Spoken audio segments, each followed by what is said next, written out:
Welcome to the Scratch Golfer's Mindset Podcast. My name is Paul Salter, and I'm a triple-digit golfer on a quest to become a scratch golfer. I'm also a high-performance mindset coach and credentialed hypnotherapist with 15 years of experience helping high performers from all walks of life get unstuck and unlock their full potential.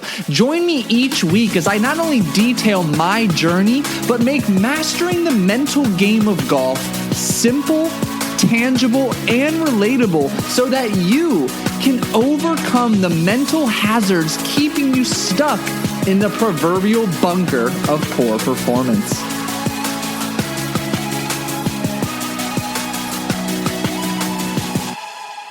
Hey, welcome back to another episode of the Scratch Golfer's Mindset Podcast. I am your host, Paul Salter, and I am excited to dive into today's topic. But before I do, have you subscribed to the More Pars Than Bogeys newsletter? Because I'm getting a ton of great feedback on the instrumental role this weekly newsletter is playing in helping double-digit golfers get out of their own way to shoot more pars than bogeys. Every Friday morning at around 6:30 Eastern, expect a detailed, action-packed, and I mean literally with tangible strategies you can take away and apply to your very next round to help you make both the mindset shifts and emotional resilience cultivating behavior changes to get out of your own way, to overcome the mental and emotional hazards of your mind so that you can shoot lower scores and have more fun. And if you're interested in subscribing and catching up on the last handful of issues of the More Pars Than Bogeys newsletter, the link is right below in the show notes. Now, I'm going to kick off today's episode not how I originally planned. One of the themes that I hope to make abundantly clear as the show goes on and the episodes accumulate is that golf, the game of golf, is a beautiful mirror of life. The same skills of discipline, commitment, presence, hard work, resilience, a growth mindset, emotional regulation, management, and intelligence. All of these skills are necessary to achieve your potential and reach, the echelon of becoming the best version of yourself away from the course in every aspect of life. They're also the same skills that are necessary to cultivate to be the best golfer possible. And I had an opportunity to put my emotional intelligence into practice this morning as I recorded a wonderful episode. In fact, I recorded this episode about 4 hours ago only to learn the software I use, which is literally designed to capture audio for podcast purposes, captured no audio. And as you can imagine, there was a part of me that felt like throwing my laptop, felt like sending a nasty support message or 5 to the platform and software I use. And I noticed a strong heat and a little bit of tension begin to permeate in my body, a little bit of sweat percolating on the surface of my skin.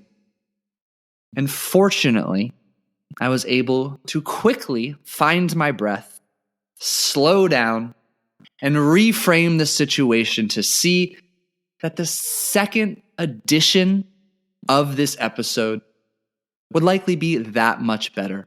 I got to iron out the kinks, spew a few rough drafts, see what worked well, flowed smoothly, and what didn't. But I share this as a reminder that everything we talk about on the podcast or within the More Pars Than Bogeys newsletter is applicable to every domain of life. Again, golf is a beautiful mirror to all of the skills and the progress you're making as you strive to be the best version of yourself, the best husband, the best wife, partner, neighbor, parent, brother, sister. And our duty, your duty while you are here is to grow and go and to achieve your full potential. I consider it an incredibly powerful win-win situation when you take what it is I share in the Scratch Golfers Mindset podcast and in the More Pars Than Bogeys newsletter, and you benefit in your work, in your marriage, in your parenting, and on the golf course. So I'd like to challenge you that as you continue consuming my content on all things mindset and emotional intelligence and getting out of your way to overcome self-sabotage and unlock your potential, begin to notice and appreciate how many domains of life you can take the nuggets and tidbits you pick up and apply to reach your full potential. And with that said, before we dive into the meat and potatoes here today, I need to begin by sharing some sad news. I was home 2 weeks ago now in Maryland, getting to catch up with family and friends, brought my girlfriend home for the first time, had a wonderful vacation, and had the opportunity after almost 3-ish weeks of no golf whatsoever, completely atypical travel schedule in the month of May and most of June. I got to join my younger brother for a round of 9 holes. And I'm sad to say that for perhaps the first official time in his life, he beat me. And it's very somber, saddening news to have to admit humbly that I lost to my little brother in a game of golf, but he beat me fair and square. And I'm not happy about it. I'm really not happy about it. Yet, I also had such a wonderful experience getting away from family, catching up. We don't live in the same state, so we only get to see each other a few times a year, and spending, those 3 hours or so warming up on the golf course, just catching up, laughing, connecting, bonding, pushing one another. Because the truth was, after 6 holes, we were all knotted up. And I will say, there were so many wonderful positives in my golf game that I'll extract and highlight in a different atmosphere later down the road that I was very proud of after not being able to play for 3 weeks. Yet after 6 holes, I decided to find out of bounds twice in 1 hole, and I took those damn penalty strokes, and they ended up proving to be quite costly, to say the least. Fortunately, the intention was fun and enjoyment, quality time and connection with my younger brother. And each of those boxes or goals, if you will, were checked and achieved. But there will be revenge. There will be extra work put in to make sure that something of that nature never happens again. And speaking of my golf game, I am finally, removed from 6 weeks of atypical chaotic travel. No travel plan for it looks like at least the next 2, if not 3 to 4 months, which means more golf is on the horizon. Since I've been back, I've gotten a lesson and another round of 9 in. I've got rounds of 18 booked the next couple Fridays. I have not played a round of 18 holes in 15, maybe going on 16 years. So I'm looking forward to the added mental and physical challenge that brings. I will tell you, I walked 9 holes about a week ago as of recording this, carrying my clubs. And I have a couple extra clubs in my bag. I probably have 17 clubs in my bag, to be frank. And that was a humbling experience. I mean, I consider myself to be in great shape, physically fit, strong, incredible endurance and cardiovascular shape. But I found myself on a few occasions, standing over my ball and being like, shit, I need a minute to catch my breath. And I plan to do an entire episode dedicated to this unique round of 9 holes that was intended to be walked and played by myself, and the learning lessons I extracted about myself and where I'm at in my journey by playing a round of golf by myself, shying away from joining a group, yet inevitably joining another pair to form a threesome, and making good friends and having a wonderful experience along the way. And that's for a different episode. Today, we're digging in now to tackle the space between expectation and reality on the golf course. And again, the nudge. Everything we discussed today can be distilled and applied to every domain of your life. And on that note, expectation. I'm going to operate with the assumption, which I know assumptions are dangerous, that each time you step on the golf course, you expect to play your best. And of course, you expect to shoot more pars than bogeys, or maybe in my case, more bogeys than double bogeys. Expecting to play your best is the goal. Yet the big obstacle that you are likely running into is that there is a massive gap or space between expectations and reality. And it's the space between expectations and reality that invites in the voice, the feeling and experience of fear, frustration, doubt, envy, insecurity, regret, shame, negativity, a fixed mindset, and dare I even say a victim mindset. It's the space between expectation and reality that is responsible for you remaining stuck in a downward spiral of negative self-talk, feeling as if you will never improve and are stuck in this proverbial bunker of poor performance. So it's worth having a conversation and further exploring why this gap exists between expectation and reality.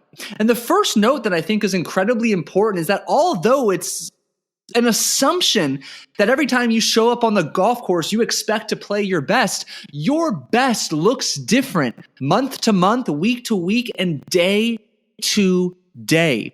As I've shared previously, you cannot separate the human being away from the course with the human being, the golfer on the course.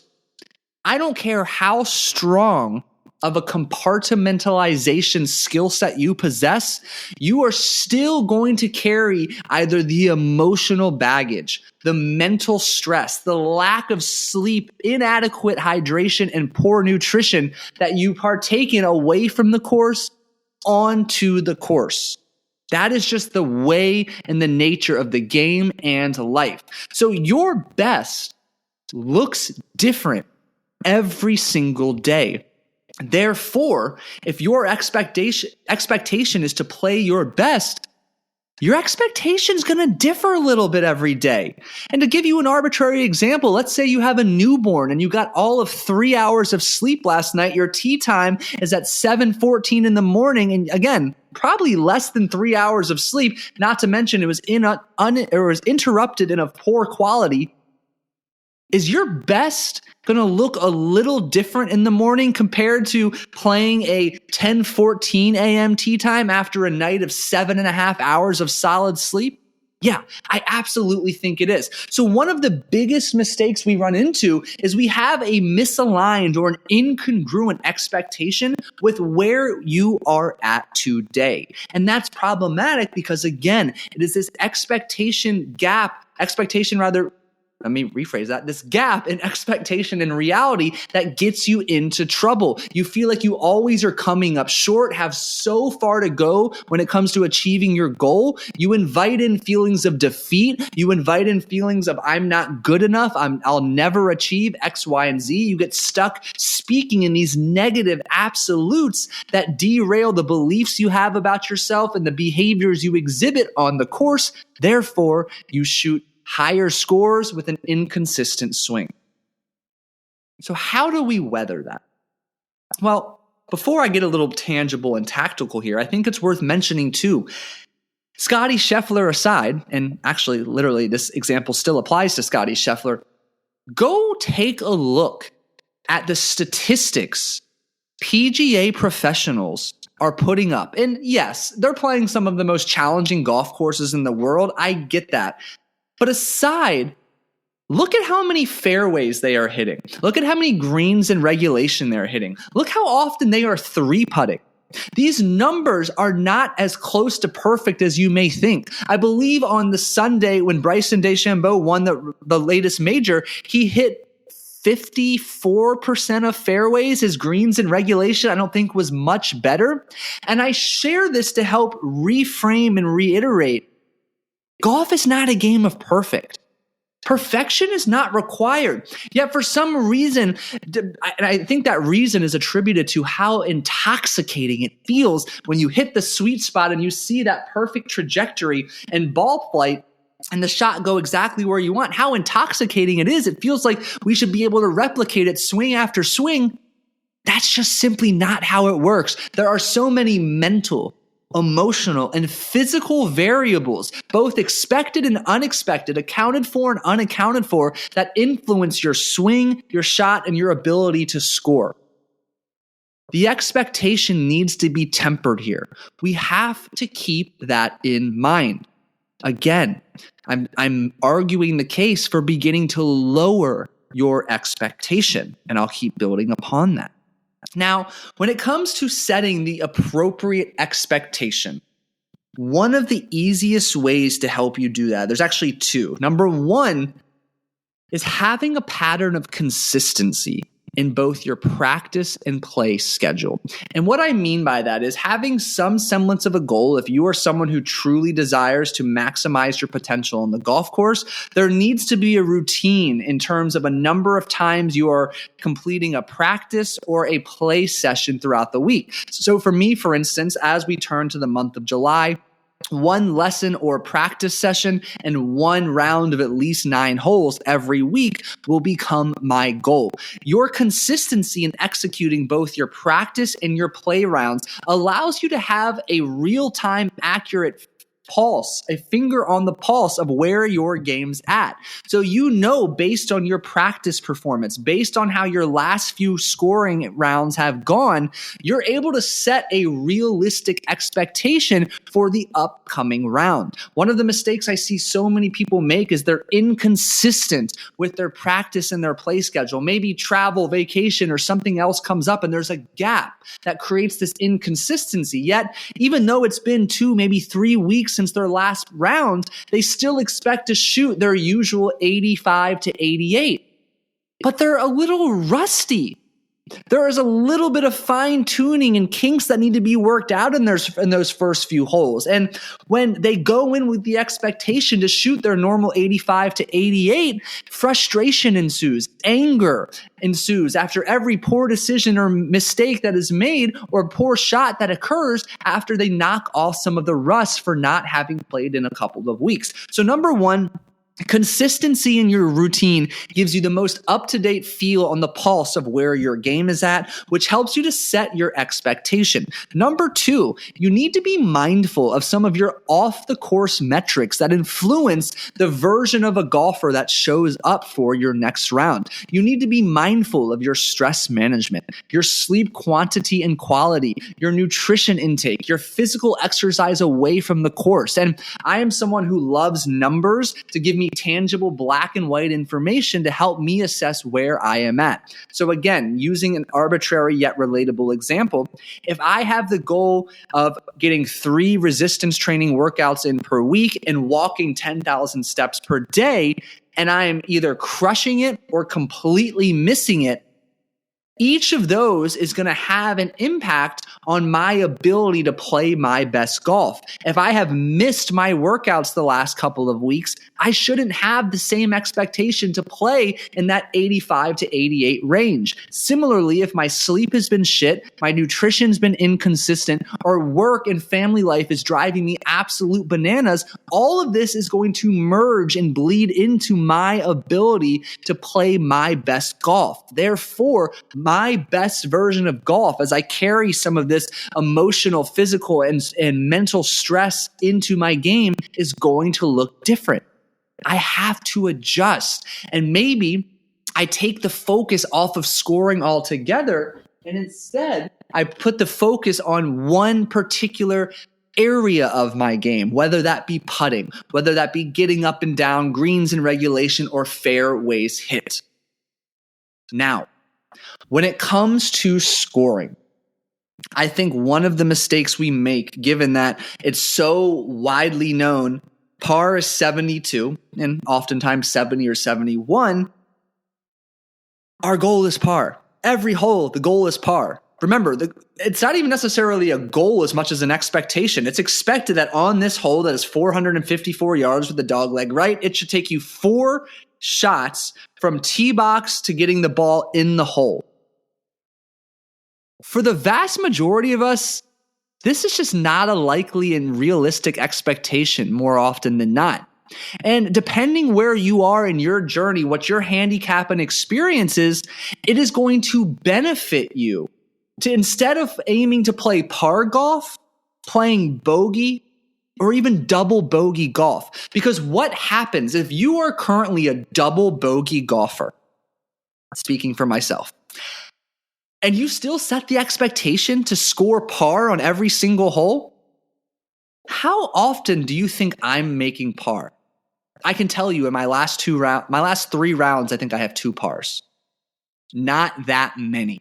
So therefore, I am keeping myself stuck in a place of defeat, feeling like a failure, feeling like nothing's working, feeling like I'm never going to achieve my goal. The needle's not moving in the right direction. How do you think these collective emotions influence my desire to practice, my level of enjoyment I extract from the game if I continue to keep my expectation and target set on shooting par? Yes, that's the long-term goal.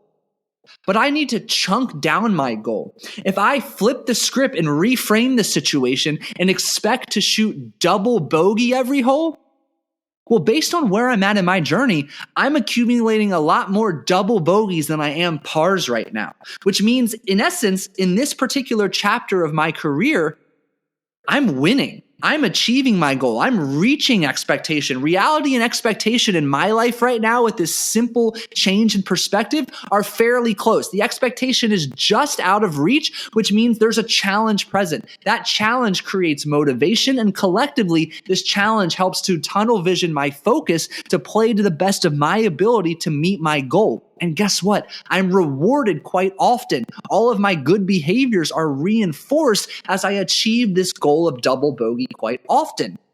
As I continue to accumulate consistency, maybe I what's the word I'm looking for? I upgrade this expectation to now I am confident based on my consistency in play, having a real-time pulse on where my skill level's at. I change my expectation to shoot bogey. Now I am a bogey golfer, and that is the expectation. I'm consistently breaking 100. This is my new goal.